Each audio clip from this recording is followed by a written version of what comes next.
Bueno, después de haber practicado mucho con la ley de Ohm, con circuitos series y circuitos o resistencias conectadas en serie y resistencias conectadas en paralelo, y que ya somos expertos en la técnica de análisis de circuitos utilizando la ley de Ohm, el siguiente paso en complejidad para analizar un circuito es aplicar las leyes de Kirchhoff.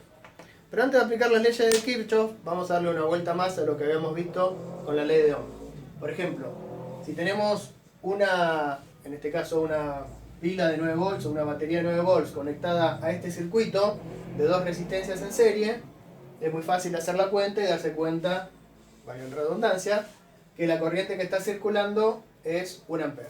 Habíamos dicho que esta patita chiquita era el negativo y este el positivo, y que el voltaje de la pila apuntaba desde el menos al más, y eso le daba a dar sentido al sentido de la corriente.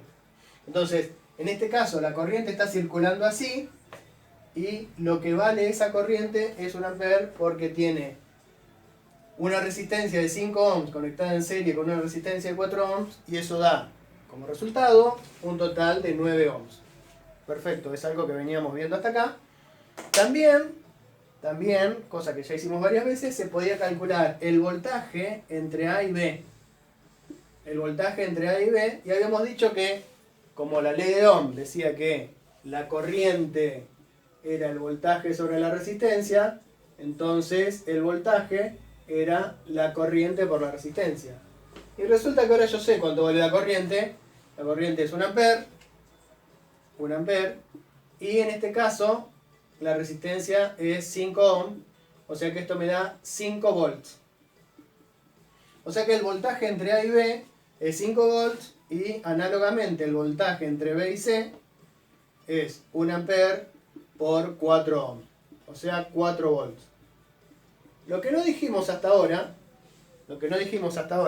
es, bueno, si nosotros le habíamos asignado un sentido al voltaje de una pila, al voltaje de una batería, que siempre iba del menos al más, si hay un voltaje entre los extremos A y B, ¿cuál es el sentido de ese voltaje?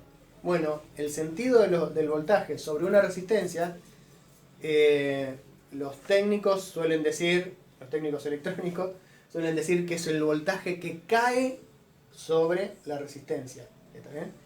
Por eso cuando lean en un libro que dice caída de voltaje, significa el voltaje sobre los extremos de una resistencia. Bueno, el sentido del voltaje en los extremos de una resistencia tiene sentido opuesto a la corriente. Entonces, si la corriente es así, el voltaje entre A y B es así.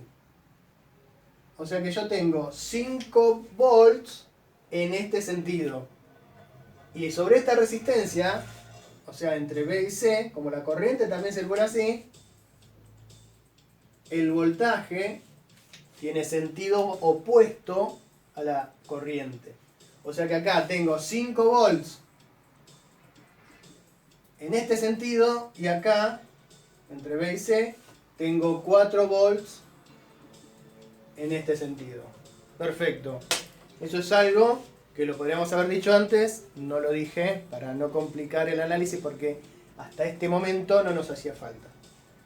Ok, ¿qué vimos hasta ahora? Vimos que el voltaje sobre las resistencias tiene sentido opuesto a la corriente. El voltaje sobre la resistencia tiene sentido opuesto a la corriente que las atraviesa. Perfecto. Y ahora viene Kirchhoff. La primera ley de Kirchhoff. En realidad son leyes de Kirchhoff.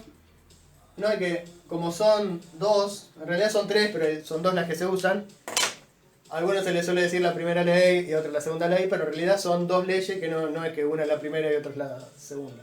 Entonces, la que vamos a ver nosotros primero es la ley de Kirchhoff referente a las caídas de voltaje. ¿Qué dice Kirchhoff? Que en un circuito cerrado como este, al que suele llamarse malla, este circuito cerrado, que no tiene paralelos en el medio ni nada, este circuito cerrado, que de ahora en más vamos a llamar malla, malla. No es muy importante para la clase de hoy, pero para la próxima clase va a ser importante. Para este circuito, para esta malla, para este circuito cerrado, la suma total de todos los voltajes es 0.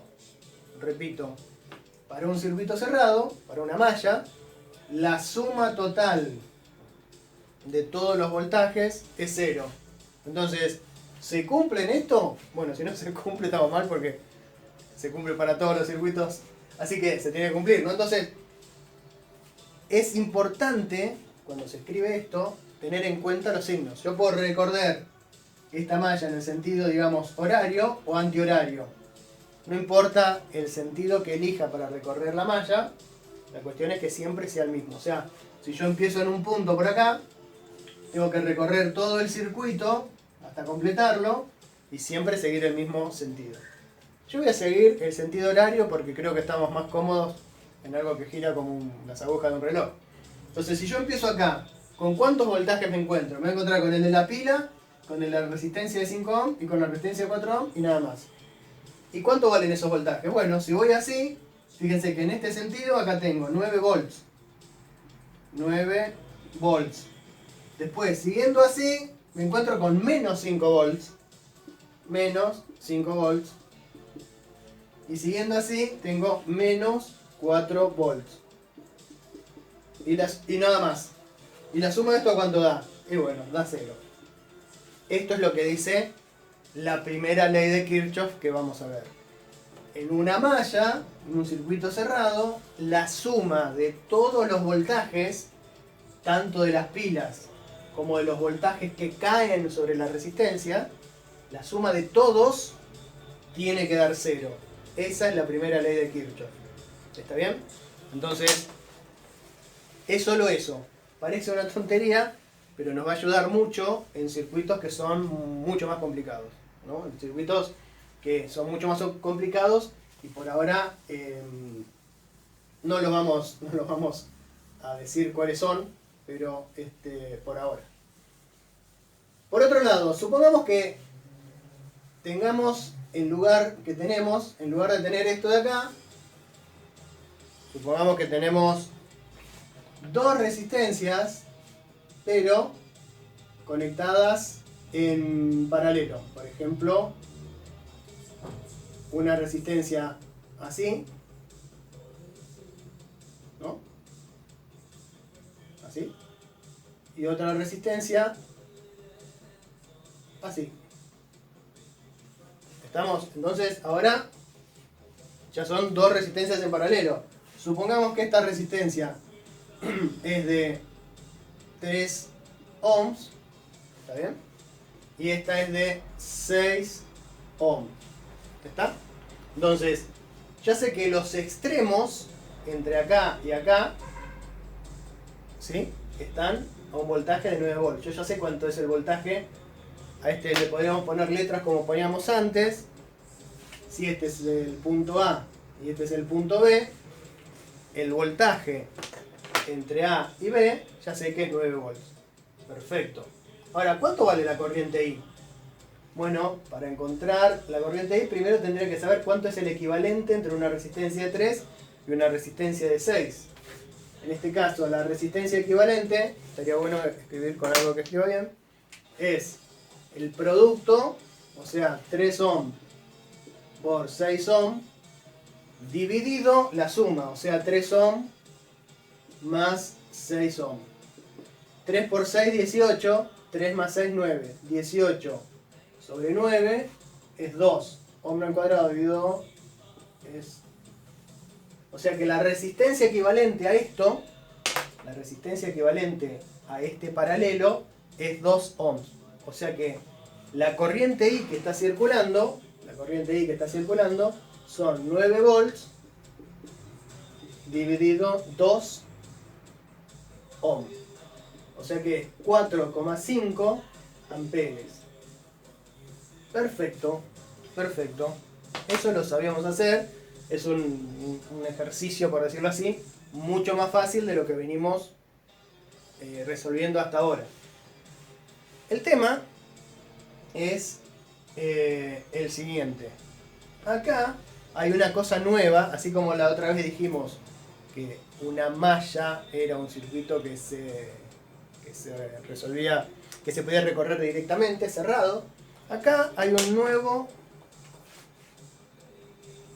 elemento que vamos a ponerle. Fíjense, en este punto, la corriente, que ya sabemos que vale 4,5 amperes, se divide en dos partes. A esta vamos a llamarla I1 y a esta vamos a llamarla I2. ¿Está bien? Y acá lo mismo, llega I1, llega I2 y se unen para formar nuevamente la corriente I. Esta es la corriente I, se divide en dos, después se vuelve a unir y vuelve a ser I. Entonces, estos puntos se llaman nodos. Tanto el punto A como el punto B se llama nodo. ¿Está bien? Donde confluyen estos cables y salen otros dos. ¿Está bien? Y donde se parte la corriente. La corriente I se parte en I1 y en I2 en el nodo A. Y la corriente... Ah, no, acá puse I2 dos veces. Y la corriente I1 e I2 se vuelve a converger en el nodo B y vuelve a transformarse en la corriente I. ¿Está bien? Entonces, ya habíamos visto para el anterior circuito lo que significaba una malla y ahora vimos lo que es un nodo. Este camino que va desde un nodo hasta otro nodo, ¿está bien? Se lo llama rama. Entonces vimos tres cosas. Malla, el circuito completo, nodo, donde convergen los conductores, y rama, que es el camino que va desde un nodo hasta otro nodo. Bien. Primero vamos a ver cuánto vale I1. No, primero vamos a ver la segunda ley de Kirchhoff. La segunda ley de Kirchhoff dice que en un nodo la suma total de corrientes es cero. La primera ley que habíamos visto de Kirchhoff hablaba de los voltajes, de la caída de tensión sobre resistencias y de los voltajes en pilas, en una malla. Todos los voltajes sumados en una malla tienen que ser cero. La segunda ley de Kirchhoff habla de corrientes. Dice que en un nodo la suma de las corrientes tiene que ser cero. Y también hay que tener cuidado con los signos. Es decir, si yo digo que lo que entra es positivo, entonces lo que sale es negativo. O al revés, podría decir que lo que entra es negativo y lo que sale es positivo. De la misma manera que cuando recorría una malla podía tener sentido para allá o sentido para allá. Casi siempre se dice que lo que entra es positivo y lo que sale es negativo, pero podría pensarse al revés. Entonces vamos a ver si se cumple esta segunda ley de Newton en nuestro circuito. ¿Cómo calculo I1? Bueno, I1 es fácil porque es el voltaje que hay en los extremos, que es 9 volts, dividido 3 ohm. O sea, 9 volts dividido 3 ohm. ¿Esto cuánto es? 9 dividido 3, 3, o sea que es 3 amperes. ¿Y cuánto es I2? Entre los extremos hay 9 volts dividido 6 ohms. 9 dividido 6 es 1,5. Y volt dividido ohm es 1,5 amperes. ¿Se cumple esta segunda ley de Kirchhoff? ¿Sí o no? Veamos. I1 vale 4,5. Perdón, I vale 4,5. I1 vale 3 y I2 vale 1,5. Pero tenemos que tener en cuenta los signos. En el nodo A tenemos tres corrientes. I que es positiva, o sea, 4,5 amperes. Y 1, que como está saliendo es negativa, entonces vale menos 3 amperes. E I2, que como está saliendo también es negativa, entonces vale menos 1,5 amperes. ¿Cuánto es la suma de estas tres cosas? 4,5 menos 3 menos 1,5 es 0. O sea que en el nodo A, por supuesto, que se cumple la segunda ley de Kirchhoff de las corrientes. En un nodo, la suma de las corrientes es 0. ley de Kirchhoff para la corriente. En el punto anterior, hace unos minutos, hemos visto que en una malla, la suma de las tensiones, la suma de los voltajes, era 0. Entonces, estas son las dos leyes de Kirchhoff. La ley de Kirchhoff para las tensiones y la ley de Kirchhoff para las corrientes. Entonces, uno podría decir, bueno, la verdad que estas leyes de Kirchhoff, la verdad que no son medias triviales y no nos sirven para nada, o no nos simplifican el trabajo de ninguna manera para lo que estuvimos haciendo hasta ahora. Es en parte cierto, pero los ejercicios que estuvimos viendo hasta ahora eran bastante sencillos, pero ahora nos vamos a meter con problemas de este estilo.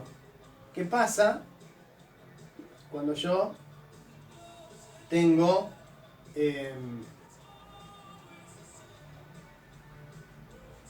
circuitos de este estilo? Acá tengo un nodo A, acá tengo un nodo B,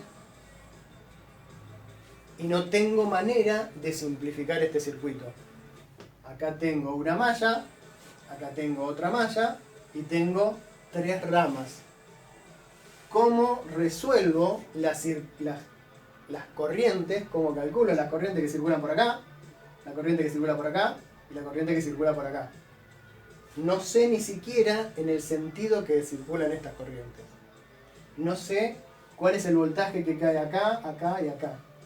La única manera de resolver estos circuitos es aplicando, aparte de la ley de Ohm, las dos leyes de Kirchhoff.